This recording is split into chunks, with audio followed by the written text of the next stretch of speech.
being here. My name's Allison Bainbridge. I'm the host. And is there anyone here who hasn't been to Book Passage before? No? Oh, a couple of you. Welcome. Well, we've been here over 40 years, and we're so thrilled to have people back live again, although we have been doing a lot of virtual events. So if you haven't checked out our website, please do that, because we've been consistently doing virtual events since pandemic started. So we don't stop here at Book Passage. We keep going. So, but welcome. And so we're going to be unmasked when we're up here, but whenever we're around the store, we ask that people mask, and we do have kids that wander around, etc. So it just makes people comfortable. We do have both doors open though. And our cafe, unfortunately, is still closed. Hope it'll reopen again, but we do have some water and self-service tea over there if you need anything. So it is a real pleasure for me to host this panel in which three memoirists will speak about the value of personal story to heal, transform, support, and inspire. They'll speak about wisdom, creativity, and resilience in the writing process, and why their stories emerged in the memoir form. This will be a panel that speaks to what drives us to create, what barriers we face when we do so, and what we learn in the process about ourselves and the world around us. The authors, Francine Falk Allen, Rachel Mickelberg, and Carolyn Lee Arnold, are all published on She Writes Press, a Bay Area independent publisher of women writers, moderated by their publisher, Brooke Warner. And Book Passage is a huge supporter of She Writes Press. I personally love to host the fabulous women authors that come out of this small press. So it's just really an honor to always be here when She Writes Press comes. So thank you so much. Thank you. Awesome. And Brooke is our panel moderator. She's a publisher of She Writes Press and Spark Press, president of Warner Coaching Incorporated, and author of Write On Sisters, Greenlight Your Book, What's Your Book, and 3 books on memoir. She's a TEDx speaker, weekly podcaster, and the former executive editor of Seal Press. She writes a monthly column for Publishers Weekly. And all the books are available, all the authors' books are available at the counter. So if you want to purchase anything at the end, they'll be there, and then they can sign them afterwards. So now to you. Thank you so much. Hi, everyone. Thank you. It's lovely to be emerging into in-person events again. And this is the third in-person thing I've done this month. So it's starting to feel a little more normalized. And thank you so much for coming out and for joining us on this fantastic panel. As Allison said, we're going to be speaking about wisdom, creativity, and resilience, but most especially about memoir. And I am going to read everyone's bios just because I do think it's helpful to get a sense of who's up here, and then we'll launch into the questions, and then we'll have time for Q&A at the end. So first we have Carolyn Lee Arnold, who drew upon her 30 years of experience as a social science researcher and 10 years as a relationship workshop assistant to create the dating project, 50 First Dates After 50. And the books are up here. So you can see the gorgeous memoirs. This is her first book. She's had a number of excerpts that have been published. An excerpt from her second memoir about her lesbian feminist years has been published in Noyo River Press. Still a feminist. She lives in the Bay Area with her partner, one of her 50 dates, who is here, and happy to be here. Lucky to be here. As Francine Falk Allen, a former art major with a BA in managerial accounting, ran her own business for 33 years, and she has always pursued creative outlets in the form of singing, recording with various groups, painting, writing songs, and poetry. Francine facilitates polio survivors of Marin County and Just Right Marin County, and is a volunteer member of the San Rafael City ADA Accessibility Committee. Her first book, which was also published on She Writes, is called Not a Poster Child, Living Well with a Disability, has been included on a number of best books of 2018. And the second book, which we're really focusing on today, is No Spring Chicken, Stories from a Wild Handicapper on Aging and Disability, which again, over here, I feel like we could have moved them up here, but that's okay. Please do come check out the books at the end. And if you're not compelled to buy one of our books, which is always okay, please do leave with a book from Book Passage. It's just so meaningful to support our local bookstores and particularly Book Passage. And Rachel Mickelberg earned her back in the middle here. I guess I'm bouncing all around because I'm, getting back used to going in order here. Earned her Bachelor of Music degree in vocal performance from San Jose State University and has performed leading roles in musicals and opera from Carmen to My Fair Lady, as well as the part of Mother Abbess. Very cool. In Sound of Music, my absolute favorite. 3 times. 3 times. When Rachel isn't working with one of her 30 voice and piano students, she loves gardening, hiking, and making her own bone broth. And her book is Crash, How I Became a Reluctant Caregiver. So as we said, wisdom, creativity, and resilience. And I do have questions, some for all of you and some for each of you. So I thought it would be helpful to start about this quality of resilience. And interestingly, Rachel, this already came up with us in conversation before we got started today. So in your books, and if you want to extend that into your life, how did the quality of resilience come up or play a role? And maybe we'll just go down the line here. It came up in both my dating project, which was formed the basis of my book, as well as in the writing. My book is about going on 50 dates as an older woman to find my partner. And the reason I did it and the reason I wrote about it was because I enjoyed dating, and dating has a lot of ups and downs and discouragement moments, especially for older women. And I found a way to be resilient through that dating process, the way I structured my dating, and how I took care of myself during that time. So I feel like I thought in terms of what I was trying to do with my memoir, I was trying to inspire as well as educate women about what is possible for dating.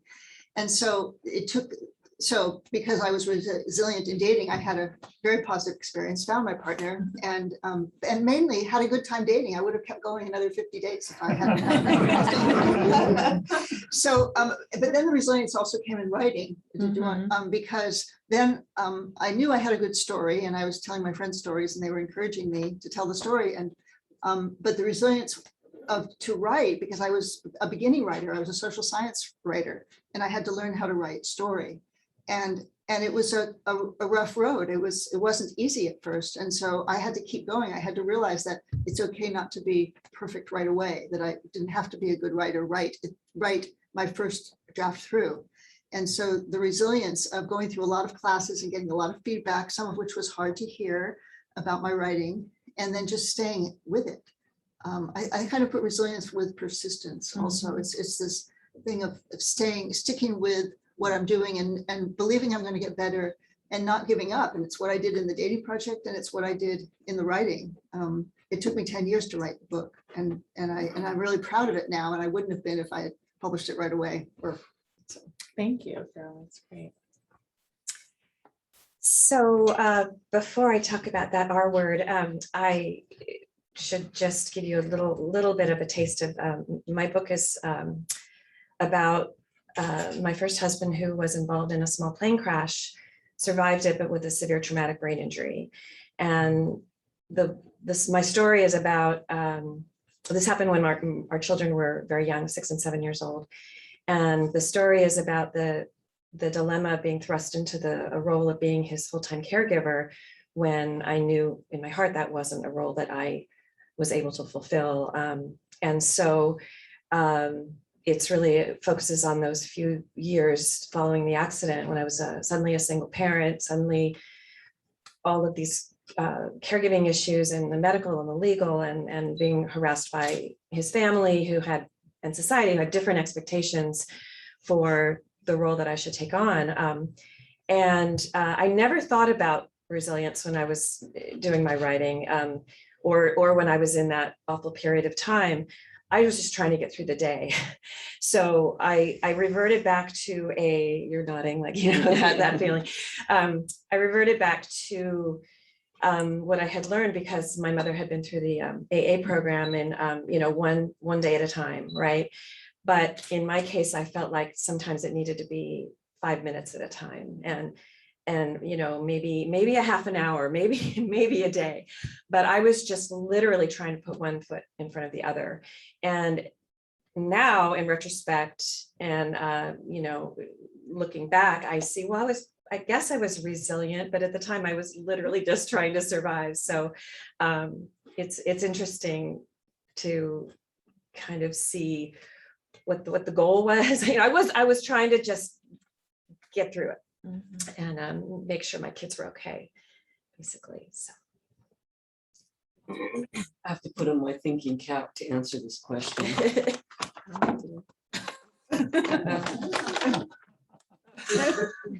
Happy Halloween. Happy Halloween. So can I stay there? It'll Yeah. just stay there, yeah. My life has been about resilience. I had polio when I was 3. I was in the hospital for 6 months, was away from my parents most of that time, and had to learn to be a little adult right from the start, to take care of myself and know how to operate my own brace and all that sort of thing. And then spending my life as a woman with a disability was a lesson in resilience as well. Dating was not easy for me either. I mean, I had expectations and so did the guys, and they didn't always match up till I met Richard. But I was also nodding because I read your book, and it took a lot for Rachel to get through what she got through. It was a big deal. And let's see, in writing, my first book took me, I don't know, between 7 and 9 years to write. I did 18 drafts before I had an editor, which I got from She Writes Press. And then going through that process, I had to be able to decide what to leave in and what to take out. And there were some things that when my editor said, I think we should take this chapter out, I cried because it was so important to me. My issues about losing my father when I was young were as big for me as having had polio. And so I emailed her and I gave her this long list of reasons why I really had to have daddy in there. And she said, that's fine, just take something else out. I'd been through all this angst about it, and that's part of the writing process. And, that saying, you have to kill your darlings is a particularly difficult one, because as a creative person, everything you do feels sort of important. That's part of why I wanted to put this on. I don't take myself that seriously. So resilience runs through. I think any author has to be resilient. You do. I mean, you can't, people who self-publish may say everything they want to say without any kind of editing, but it's not the best way to create a book that people are going to like, and that will be relatable and all that. So thank you. Thanks, Francine. So Carolyn, you and I worked pretty closely together early on, and we were just talking beforehand, and it was actually very connected to a question I already had for you around, you said, I'm so glad I'm like leaning into my project. And I know you had some fears about just kind of owning your whole self, which included that you had dated women before, and there's a lot about sexuality in your book. And so could you talk about, I mean, it sounds like you've not only come to terms with that, but that you're kind of more joyous in your process as you approach your publication date, which is next week. So maybe speak to that transformation. Thanks for asking, Brooke. I set out to write a fun dating book. I thought, wow, I had fun. I want to share this with other women. And so I started writing it, and I went to my first memoir class, and the date, which was very significant to me, happened to be set in a sex party. And I was trying to make a point about the date, and the class went, wait, time out. What do you mean about the sex party? And I realized that I was coming, and the teacher actually explained to the class that I was coming from a particular subculture of the Bay Area, which is, as I think I can say in here in Marin, a little more new agey, of spiritual, personal growth, workshop oriented, and sex positive. And I was became a reluctant chronicler of that. I realized I had to write about it because that's my milieu. And that's the only way I was going to get my story across. So I first had to realize that I had to write what my life was like in the book, and I did that. And then it was done, and then I thought, great. And then And then I realized that it was going out to a lot of people I didn't know. I mean, I don't know why I didn't realize this before. But I started getting a little scared. I actually wanted to name the book My New Age Search for Mr. Right, because I was emphasizing the New Age part. But Brooke wisely said that was a little too limiting and it wouldn't be a good title. But she did give me this great advice, which was to lean in to what my book really was, which is, I feel like, a sex positive model of an older, healthy woman navigating the dating world as a feminist, as a sexual person, as a spiritual person, as a personal growth oriented person. And so I've been leaning into that in a few ways. One is just getting settled in myself. That's what my book is. And also seeing that I'm getting mixed early reviews. For some people, that's just too much for them. And I was kind of worried about those people, but now I realized, no, there's a lot of other people who really want to see that modeling out there. And I had a little dialogue with my young feminist self, who was a lesbian in Berkeley in the 70s and was fighting for women's right to be positive in our bodies and have freedom in whoever we loved and what we did with our bodies. And I realized, even though I feel a little chagrined about being a 60-something person writing a book about dating men, but it feels like a continuation of that early time of women's right to be who we want and do and find the satisfaction in life that we want. And I feel like my early feminist self would be proud because of the pro-sex angle of my book. So that's what I've come to, and I'm kind of standing in that right now. Yeah, and and you're feels good. glowing. That's great. I love it. So Rachel, I want you to speak to this question that you and I have discussed quite a bit around judgment. And I mean, you just mentioned it, like people had feelings for you about what kind of caregiver you should be. And you really lay it out there in your book. I mean, you're very honest. It's so articulate and and owning, speaking of owning your truth and kind of what you could and couldn't do. And so I was hoping you could speak to that process of I mean, maybe you knew from the very beginning that you were going to go in with so much, just honesty and kind of, this is where I landed with this. But what was that like, in choosing what to include, what not to include, as Francine just said in her answer? And how did you land on yeah, I'm going there? Yeah. Well, that was the story. Right. The story that was the main narrative thread, which was, I probably shouldn't give away the ending, but it's a small group. And most of us at some point in our lives have to become a caregiver of some kind. Usually we think it's going to be our parents, caring for the elderly, but we don't expect it to happen so suddenly. And in the situation that I found myself in, which is my marriage was already in trouble when this happened. And so like Carolyn, I was not a writer officially. I had obviously I'm a musician and performer, but I had this story. I had this, I couldn't find my story anywhere. I found that story, the story of people who had been put into suddenly the caregiver position, their spouse having a terrible accident or a stroke, or and them rising to the occasion and becoming heroic. And even though it was hard, the story was about that challenge of being the caregiver. I couldn't find my story, and so I had the idea, I should write this. And I have no idea how to do it. So I started taking classes, and that's where I met my editor, David Carr, who's sitting right here. Thank you, David, who held my hand most of the way. But I felt, being also a child of the 70s in California, and having been raised by a mother who, if I wasn't always expressing my feelings, she would say, "What's wrong? You're not emotional enough. You should be really expressing your feelings right now." And what's wrong? And I had to learn as an adult to about boundaries. And I had to learn it's okay not to always do that. So I allowed myself, as my wise writing teacher, Laura Davis, and my editor, David, kept reminding me, just put it out there. You can always edit it out. Just write it. Just let it go. Like Natalie Goldberg said, just on the page. And that's going to be the rawest and most interesting material. And so I allowed myself to do that. And then I saw as it was taking shape that was what I thought was the compelling voice that I had, was that I just didn't hold back.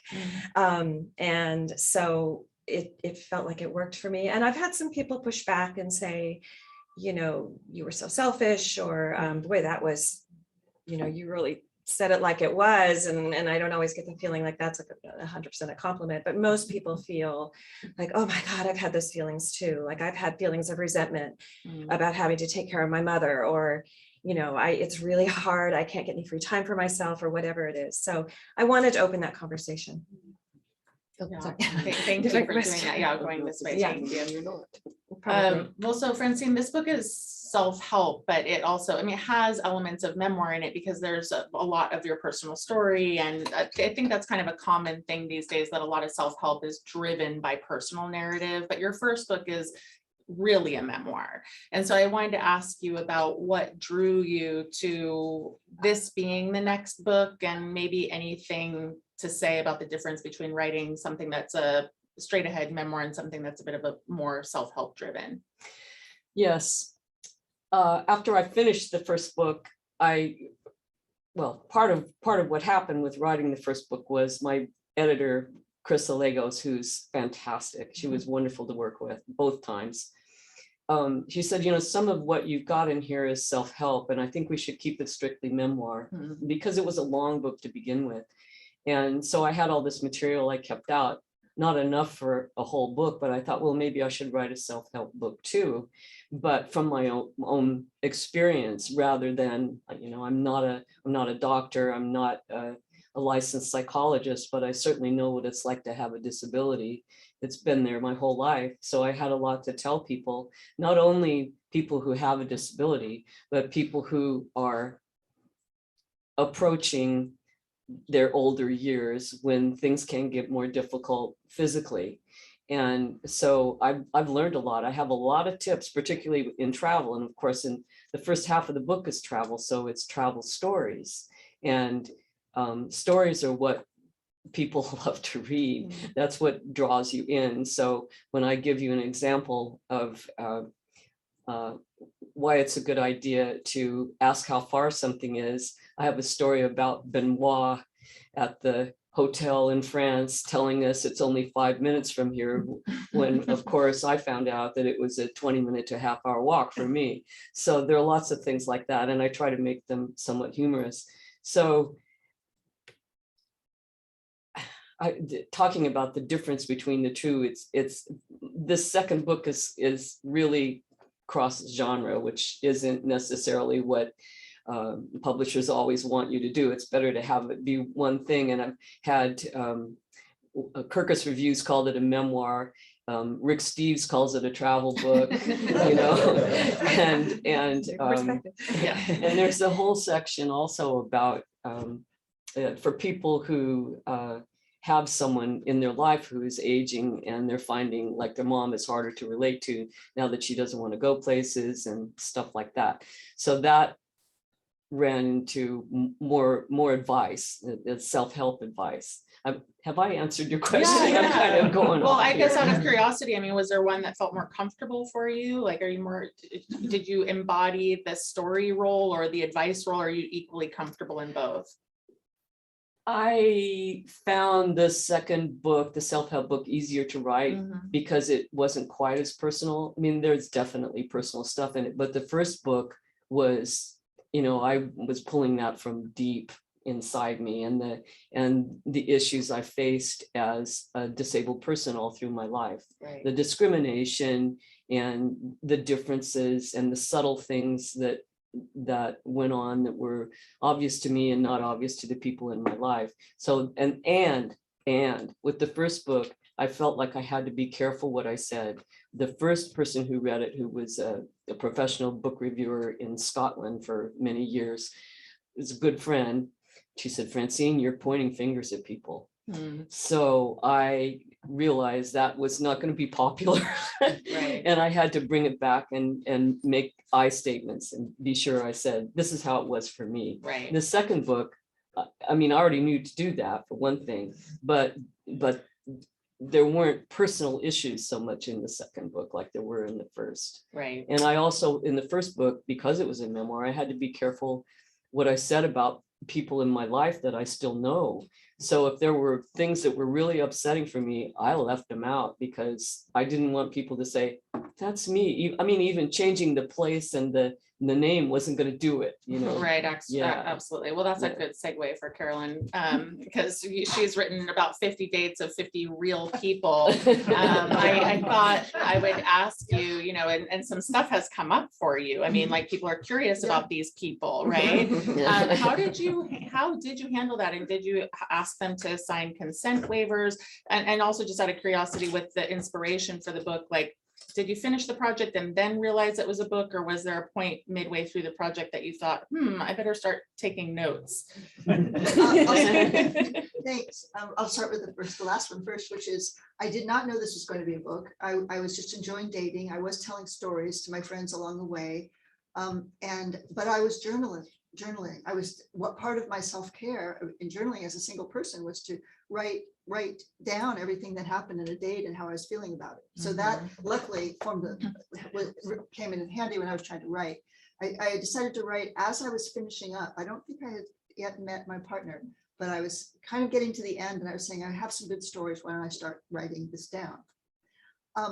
Luckily, a lot of my dates were my friends and remain my friends. And so a lot of these men are still in my life, and some of my lovers were my lovers before and somewhat continued.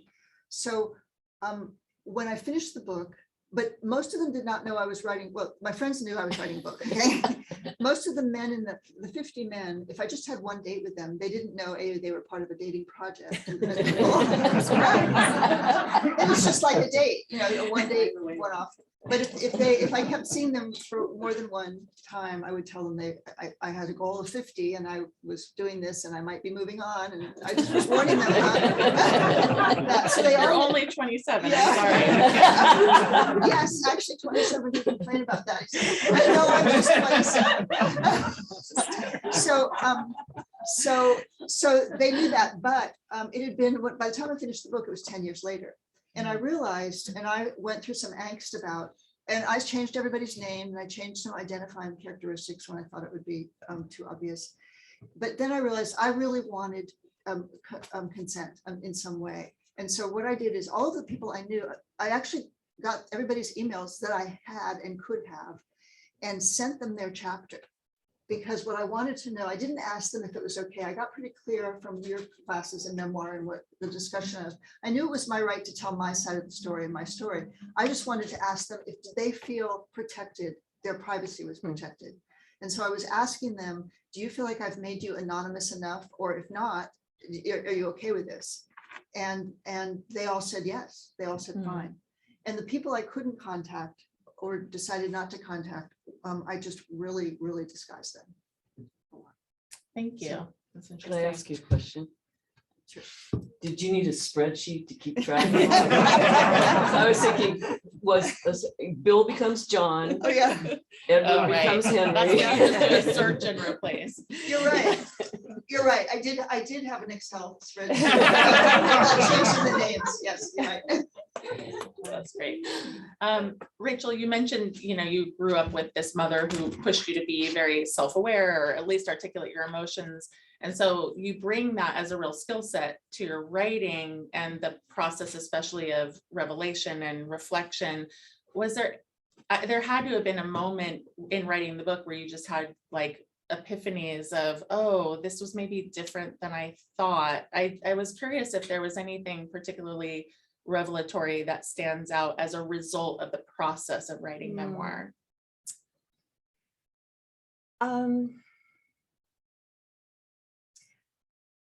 I'd have to think about that.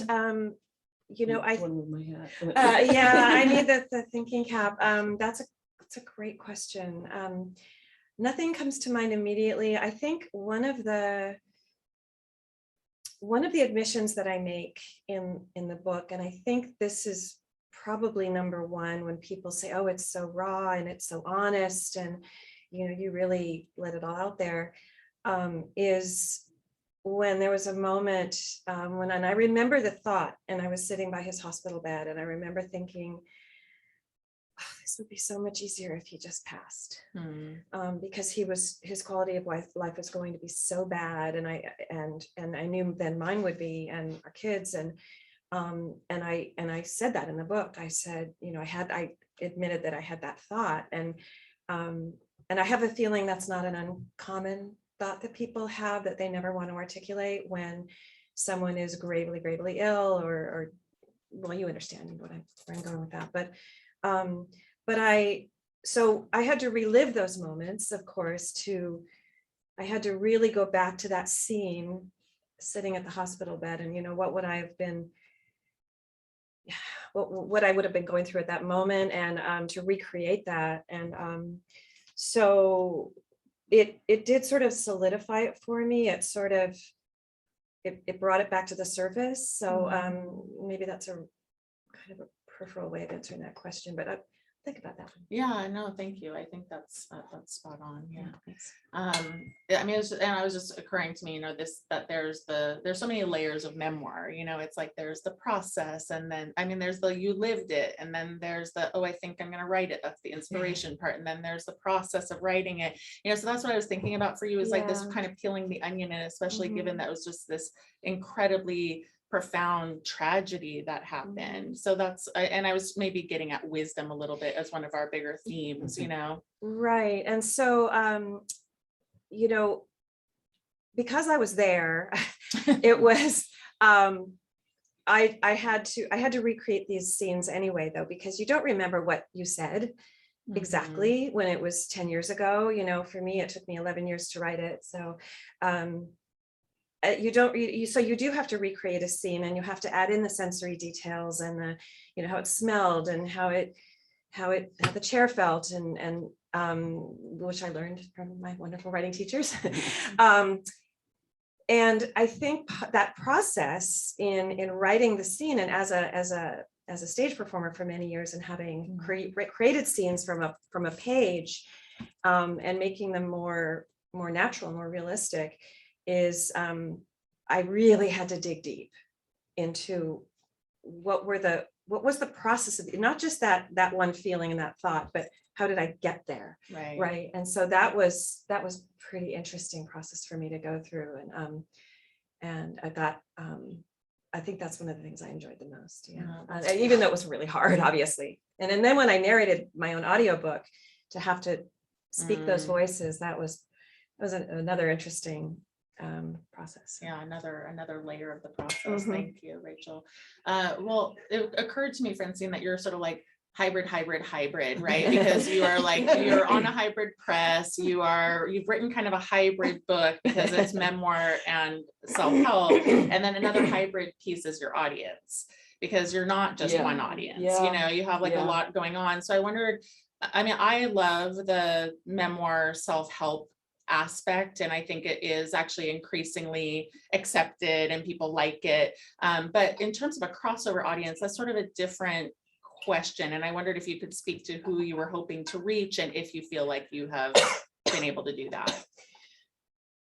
I was hoping to reach people from 40 to 85, which is pretty broad, but I figured that people with a disability would like some tips on how they can still travel, because a lot of older people who don't have a disability but are starting to have difficulty traveling are giving it up. A lot of people are just saying, I can't do this anymore, it's too hard. Well, yeah, it's hard, but it's worth it if you plan. And I know a lot about that because I've traveled all over the world. So there was that aspect of it. And I thought that's an audience, people who want to keep traveling and find it difficult. And I also thought people between 40 and 60 are frequently starting to take care of parents, and they also need some tips. I make recommendations that may seem like really ridiculously simple, but don't pat your dad on the head when he's in a wheelchair. I mean, that's like something that you think would be obvious, but my brother-in-law used to do it to my sister, and she hated it.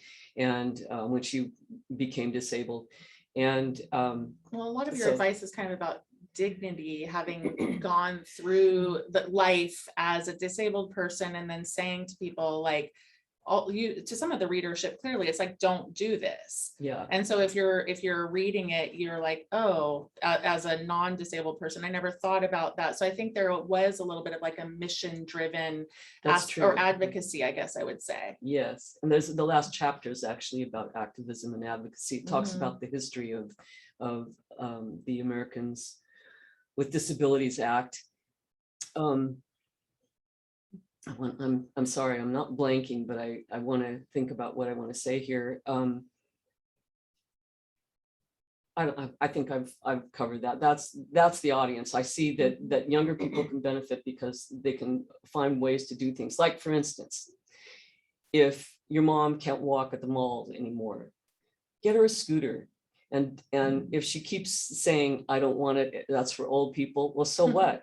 You know, I'm old, I'm 73. I'm 73 years old, and I'm so glad I have a scooter because I can go lots and lots and lots of places, and I just get off it and walk around when I get there, you know. So that's, and using a cane if you have difficulty walking it's really important. It is not something, I mean, if you're older, you're going to look older. If you're young, you're still going to look young. I've had people, when I was 40, I've had people treat me like I was older than Richard because I was using a cane, but those were people in their 20s. Who cares what they think? You know? Yeah, and that's So- what I'm saying. I mean, your audience is definitely like, it runs the gamut of people who maybe need to think about these things or do think about these things, or people who are disabled as well. So And I try to put it in ways that aren't like, you should do this. It's more like, here's the difference. You can say this or you can say that. right. And Why don't you hold on to the mic, and I have one final question for all of you, and we can come this way, and then we're going to open up to the audience for the final moments. I wondered if each of you could speak about, maybe it's your choice actually, what do you most love about the creative process, or not both? What do you feel most challenged by in the creative process? ooh, well, I'm rarely at a loss for words, so I just love writing. And I find, you know, when I get an assignment from my publicist to write an article, I'm confronted at first. I'm like, what am I going to say? And then once I get started, it just pours out. I mean, it's just, you know, I guess it's partly because I'm older and I have a wealth of experience. So I find it really pleasurable. And I found it pleasurable to write songs when I was really doing a lot of music. What's most challenging is, I think, the perfectionist side, when you want it to be just the best it can be, because that means, you know, like the first time you make a pie, it's going to be funky. But, you know, if you keep at it, you can make a pie crust that, you know, competes with professional bakers. So that's the thing. Perfect. Yeah. Thanks. Yeah, and piggybacking on what you just said, Francine, for me, even though I talked about, you know, my teachers saying, just let it out, I had a really hard time with that. I self-edited constantly. And I think with my very first writing class, we were given a prompt and then told, do not stop. Just don't lift your pen. At the time we were writing with a pen. Don't lift your pen from, just no erasing, no crossing out, just go. And I still struggle with that to this day. I just want those sentences to be really perfect from the beginning. So that's, but when I don't do that, it's a much better product usually, because again, you can always go back and edit. So that's the tough thing for me. And I think I love the collaboration aspect.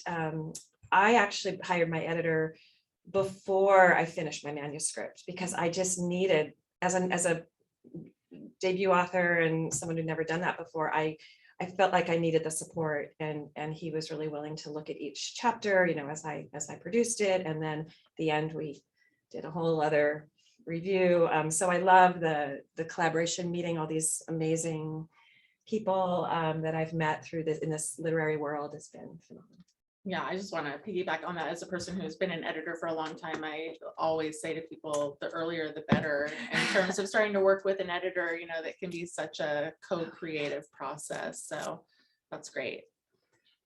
Well, I'll speak to what I love about the creative process, because it is this feeling of expressing myself and then getting feedback from it all along. When I started telling stories and then when I started writing them, I would read to people. And I just love that flow of that. And then to step into, and then to find out, to my delight, that there was a huge writing community of people who just did that.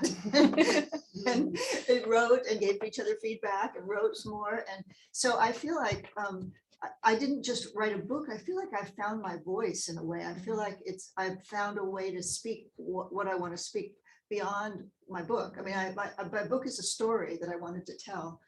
And it was not going to be a self-help book. But then I realized I have all this dating advice to give people, which I'm now kind of blogging about and spreading around and things. So I just feel like the encouragement to find my own truth and say it has been incredible. And it's been in the interaction and in the community of people and getting to meet great people like this and being with Brooke. Oh, I love that so much. Thank you. What a beautiful note to end the panel questions on, this idea of finding voice, which is so central to all writing, but I think particularly so with memoir, which is such an exposing genre. So we have some time, 10 minutes or so, for audience questions. We'd love to hear anything. You can ask them about their publishing process, what books they're working on next, anything about your own process that you're wondering about, dating advice. Yeah, I'm just wondering, when you start writing, how do you decide? Well, I've finished my book, but I'm writing it as an autobiographical novel.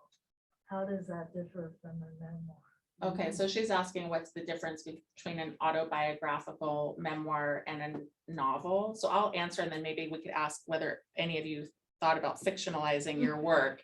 The primary difference, of course, is that people do fictionalize their life stories because they're usually worried about something, whatever that thing might be. It could be fallout. It could be that sometimes they want to fictionalize certain elements. People get worried about the reliability of their own memories and sometimes begin to feel like they can't write a memoir, even though I think there's a lot of ways around that, because there is recreation of emotional truth on the page, which is what memoir is. But legitimate reasons, I think, for fictionalizing would be that you don't want to out someone about something that happened. You know, there's a fear of lawsuits. There have been people who have fictionalized because they maybe work for a big company and they can't name the company, you know, things like that. But I usually think you can disguise that or work with a lawyer if you want to write memoir. And then sometimes people just from a creative perspective really want to do fiction because they want to change things. You know, they're just like, I don't want it to be completely the truth of my life. I want to set this in, you know, some weird other setting. And, you know, that's totally cool as well. So did any of you ever consider fictionalizing? Well, yeah, I did. A lot of times, especially this last 2 years, as the book got closer to publication, I thought, why didn't I fictionalize this? Why didn't it occur to me? And I had to really think about why I never did. And really it was because I felt like the truth was the power in what I was saying. I wanted to model an actual woman dating and being sexual and being a part of a personal growth oriented community. And I wanted to put that into the world, and I thought it would be weaker as a fiction.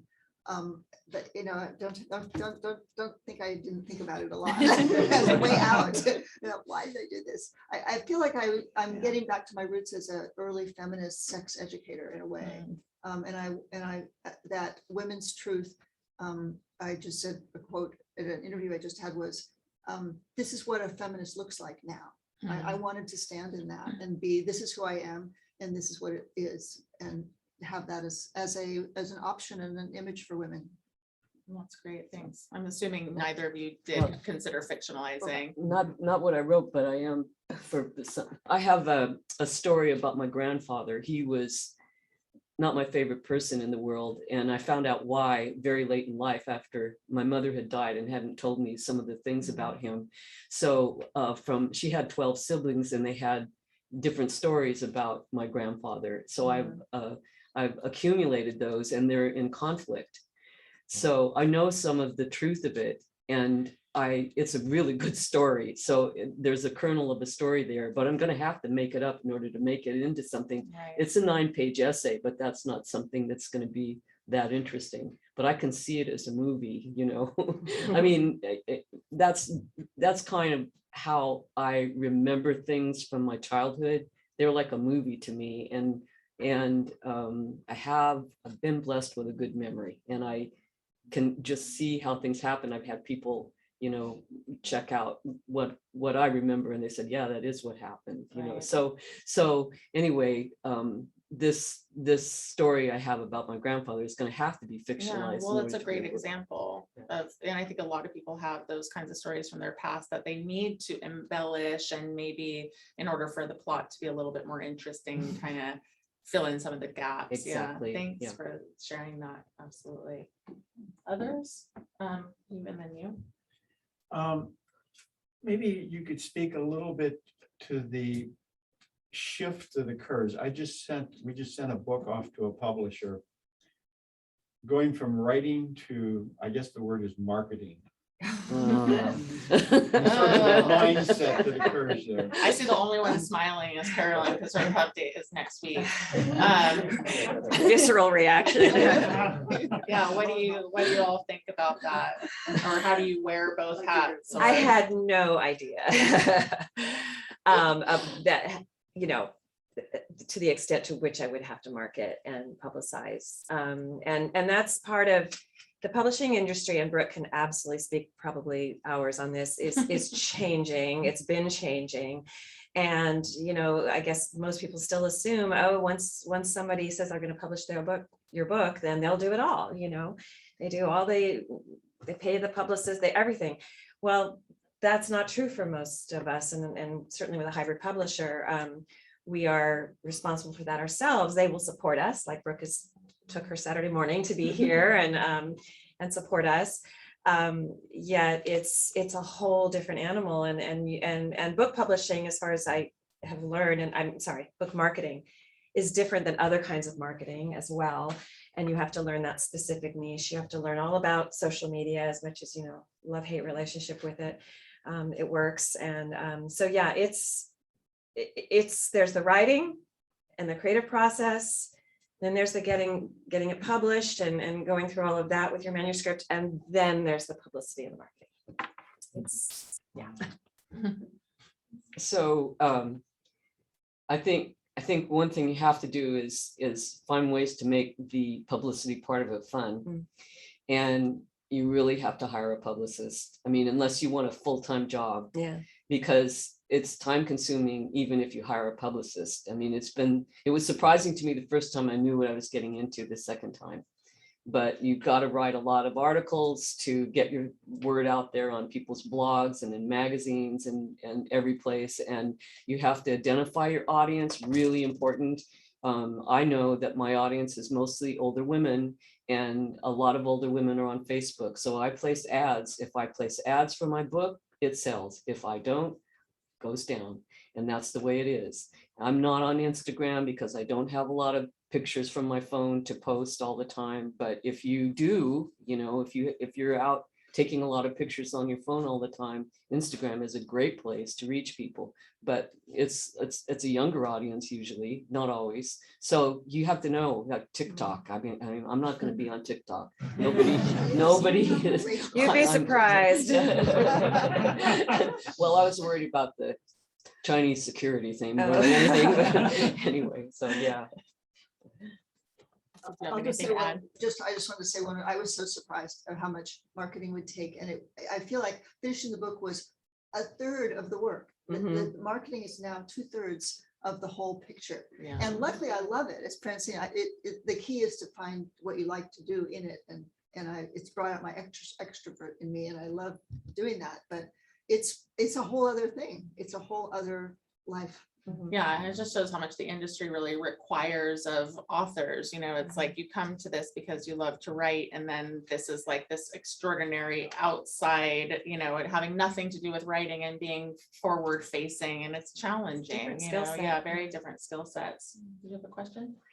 Yeah, I just wanted to say, Carolyn, I can't wait to read the book. I met you 10, 11 years ago when you were having these ideas about Oh, the book and follow you on your trips where you would bring your computer and post pictures of you in these beautiful places, writing the book. And so as a person who actually dated a lot before finding my husband and being very happy now, I know it takes a lot of humor to continue the journey of finding the one, and you have to have the sense of humor, and you have to keep going, so 50 days is nothing.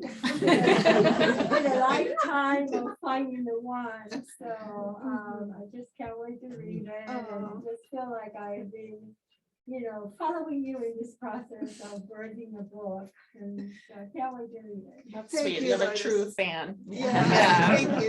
Your groupies. And that's kind of a nice thing I to love- piggyback off of from the marketing part too. I Yes. mean, all these people that come once it's over and have been like, yeah, I've been following you. What's that like? Wonderful. It's wonderful. I mean, I feel like they're the ones who, a lot of my friends are here today, and they encouraged me all along. It was that encouragement that kept me going, really. And yeah, That's beautiful. Thank you. thank you. Thanks to everybody who came out. We have COVID plus weather, plus we have some people on Zoom, which is fun. Thanks to Richard for the Zoom folks. Does anyone on Zoom have questions? Raise your hand. Yeah, he's got chat. good. Yeah. Okay. Oh, Oh, Susan? yes, I would just like to thank all of you for sharing with us your experiences. We will all benefit from it. Thank you so much. Thanks.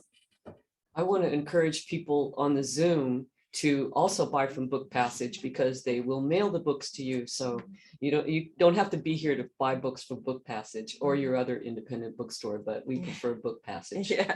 Yeah, absolutely. Buying indie in this environment is pretty critical. It's so easy to buy from but we do not want to. So wonderful. Anyone else with a final question? We're nearly at the end here.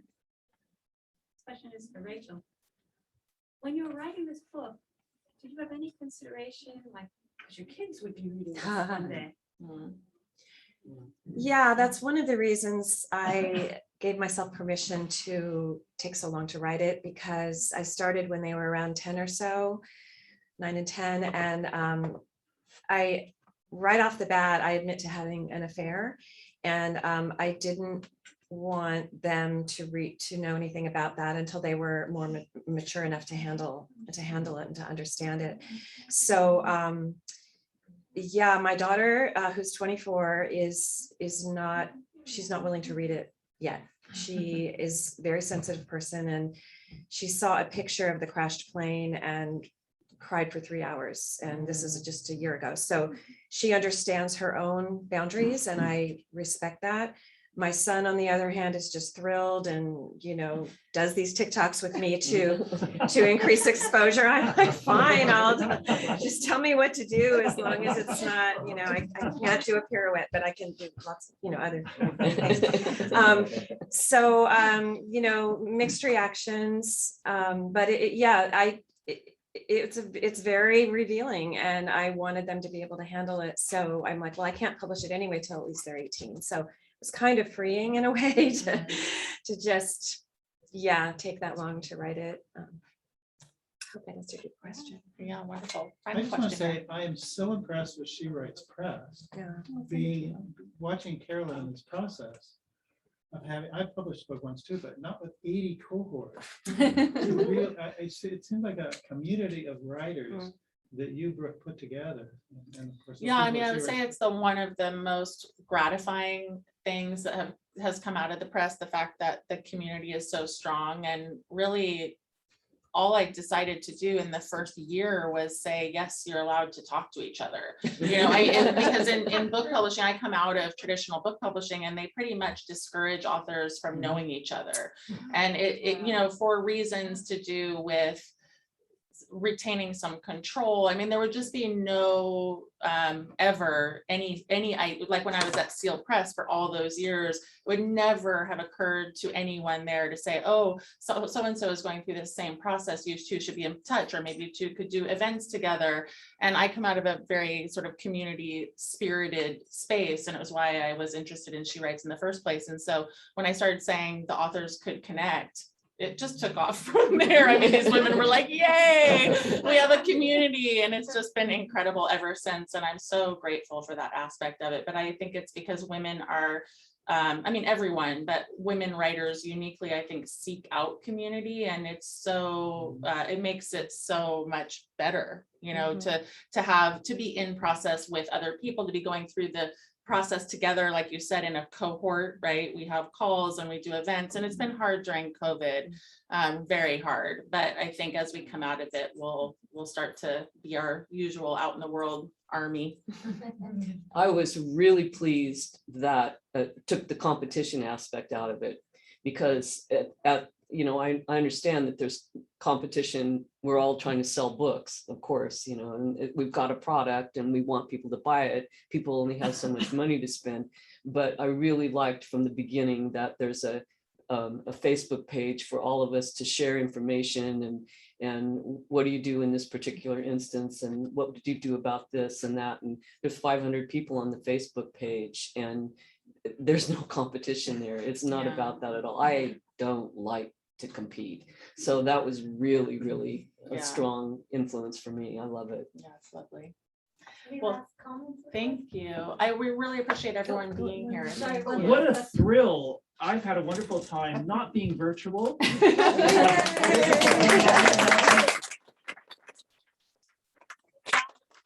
Real life. Nobody's muted. Thank you all for coming out. We really do appreciate it. Thank you so much, and Book thank you to our Passage. panelists. Books are available at the counter, and feel free to chat. Yeah, that's Thank right, you, Randy. Randy, for being Randy here. is another She Writes author. Yeah.